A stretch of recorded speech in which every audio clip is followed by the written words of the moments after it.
Shalom, sahabat pemenang yang luar biasa di dalam Tuhan Yesus. Kita bertemu kembali dalam renungan yang berjudul Lahir untuk Mati. Natal adalah perayaan sukacita dan ucapan syukur karena kelahiran Yesus Kristus, Anak Allah, Sang Juru Selamat melalui seorang perawan bernama Maria. Allah datang menghampiri manusia dan mewujudkan diri menjadi seorang manusia seutuhnya agar ia dapat mati dan bangkit. Karena dia juga Allah seutuhnya, mengalahkan maut dan kerajaan maut, menang mutlak dari kutuk dosa dan maut untuk menyelamatkan barang siapa yang mau percaya kepadanya. Agar dapat memahami sukacita luar biasa ini, maka Anda harus pertama, memiliki kesadaran bahwa Anda adalah seorang berdosa. Roma 6:23 menyatakan, sebab upah dosa ialah maut, tetapi karunia Allah ialah hidup yang kekal dalam Kristus Yesus Tuhan kita. Pada dasarnya, dosa adalah pemberontakan terhadap Allah. Dosa memisahkan Anda dari Allah, Sang Pencipta dan Pemelihara kehidupan.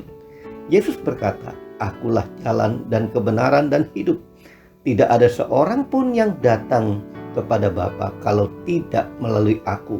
Yohanes 14 ayat 6. Jadi, ketika Anda berdosa dan menjadi terpisah dari Allah, maka Anda terpisah dari sumber kehidupan sejati.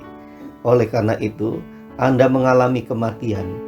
Memang dosa tidak selalu mengakibat kematian secara langsung ketika Anda berdosa dan Anda sedang mati secara rohani. Bukan secara jasmani. Ketika Anda berdosa, Anda merasa bersalah, hampa, bingung, terpisah dari Allah. Walaupun hubungan Anda dengannya tidak terputus total, dosa akan menghambat hubungan dengannya. Yang kedua, memiliki kesadaran bahwa Anda membutuhkan juru selamat. Ketika Anda kembali kepada Allah, kondisi rohani Anda dipulihkan. Persekutuan dengan Allah, hidup Anda bertujuan, kebenaran, kebebasan, dan sebagainya. Bapa yang bersyukur atas kembalinya anaknya yang hilang mengatakannya dengan baik. Sebab anakku ini telah mati dan menjadi hidup kembali. Ia telah hilang dan didapat kembali. Lukas 15 ayat 24. Jadi, pertobatan adalah cara terbaik untuk Anda menerima pengampunan dan pemulihan dari Allah. Yang ketiga, memiliki iman percaya untuk menerima Yesus Kristus sebagai Tuhan dan Juru Selamat. Satu dan satu-satunya. Namun, semua hal di atas hanya dapat Anda pahami dan mengerti serta masuk ke dalam pikiran serta hati Anda hanya oleh kasih karunia Allah. Tanpa kasih karunia atau anugerah Tuhan dan pertolongan Roh Kudus, Anda tidak akan sanggup mengerti dan memahami karya Allah ini. Karena logika Anda sangat terbatas. Sebagaimana firman Tuhan katakan dalam Efesus 2 ayat 8-9. Sebab karena kasih karunia kamu diselamatkan oleh iman. Itu bukan hasil usahamu, tetapi pemberian Allah. Itu bukan hasil pekerjaanmu. Jangan ada orang yang memegahkan diri atau sombong. Dengan kerelaannya untuk menjadi manusia, maka Tuhan Yesus yang tidak terbatas rela menjadikan dirinya jadi terbatas. Tuhan Yesus yang maha kaya rela menjadi dirinya jadi miskin. Tuhan Yesus yang maha kuasa dan maha mulia rela menjadikan dirinya pelayan, bahkan jadi hamba. Pengorbanan adalah suatu tindakan yang Anda lakukan dengan atau tanpa diketahui orang tersebut untuk membuat mereka merasa bahagia tanpa mengharapkan timbal balik. Memang sebuah pelayanan yang berarti senantiasa menuntut adanya pengorbanan. Pengorbanan Kristus yang tiada taranya itu telah membuka lembaran baru bagi manusia. Ia memberi kehidupan yang penuh pengharapan bagi manusia yang sudah tak berpengharapan. Sehingga Yesus dengan rendah hati dilahirkan di sebuah kandang, bukan di sebuah istana. Hampir tidak ada manusia yang sedemikian miskin dan hina, sehingga dia dilahirkan di sebuah kandang binatang yang sangat kotor.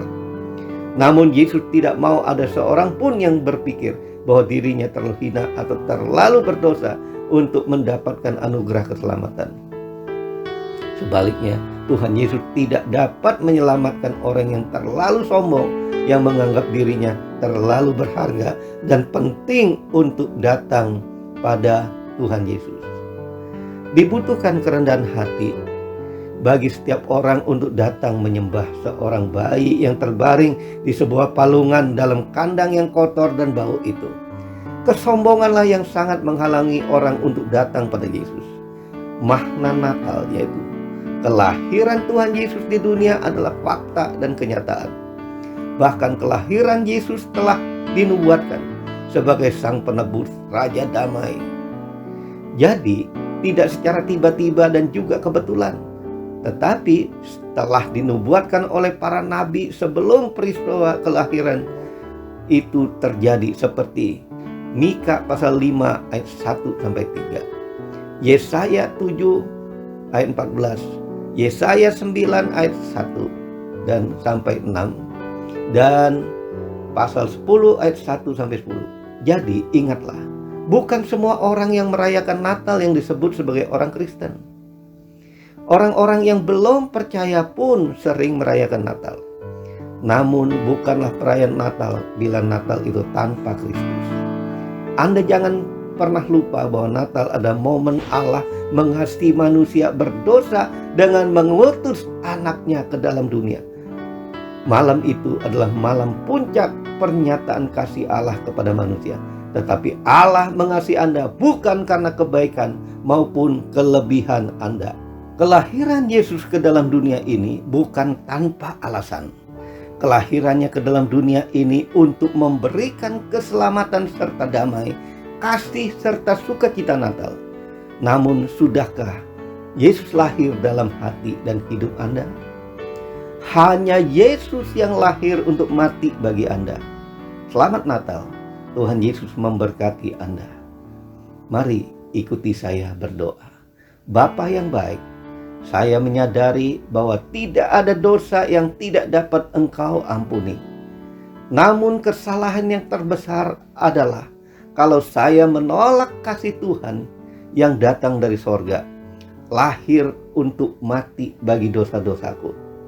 Bapa yang baik, dalam merayakan Natal ini, saya mohon lahirlah dalam hidupku. Jadilah Tuhan dan Juru Selamat hidupku. Dalam nama Yesus aku berdoa. Amin. Sahabat pemenang, bila Anda diberkati dengan renungan ini, sebaiknya Anda share ke banyak orang agar mereka juga mengalami damai Natal. Sahabat pemenang juga bisa subscribe bila belum pernah subscribe renungan-renungan kita. Silakan juga di like. Yesus bless you.